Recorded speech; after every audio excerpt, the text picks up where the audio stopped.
Tere taas siit Grand Liigast 14. voor hakkab lõppema.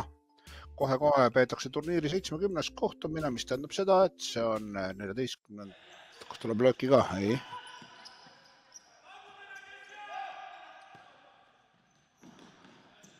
Ja ilusti mängitakse mööda ja löögi ja pall ei lähe väravasse. Nüüd oli õnne. Palliver on aktiivne.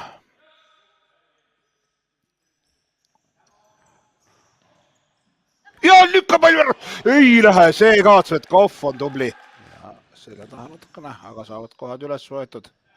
Sturioni mängijad ja peab Pallivera kaitsest töötama. Lastakse mööda, lööki ja tarn ja veel lööki ja veel tarn. Ja nüüd igaks juhuks lööb Siim Luigasele palli üle küljejoone Centurionile.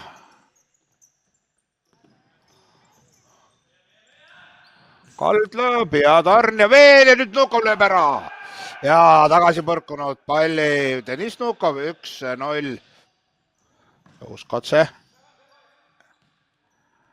Ja vasaku jala peale ja paremaga ja lööki ja tarn laseb selle palli sisse. Rasmus Armas 2. Keila ja Jõgeva Ulfsauto.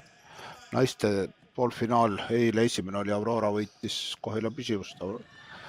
6-3, aga meil siin number 5 Kristjan Koppel, number 10 Siim Luiga, number 47 Marek Korpe, 7 Rivo Reinsalu lööki ja pall on väravas. 34 sekundit läks vaja, et Edvin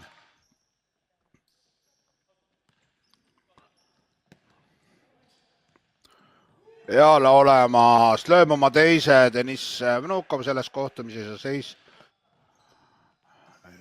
tagasi Tsetkovile. Värav on tühi, aga peab ära vahetus Armas ja pall on väravas.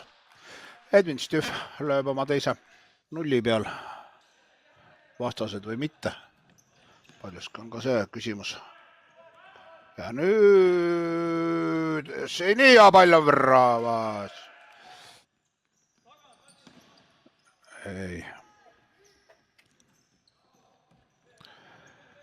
Oldsööt ja Vnukov lööb oma selle mängu kolmanda ja teeb kübara. Aga nii see välja tuli. Nii, Kald. Vnukov. Oi, kui hästi mängitud ja 4. Kristjan Toom kukub penaltit ka ei anta. Viimane minut on alanud.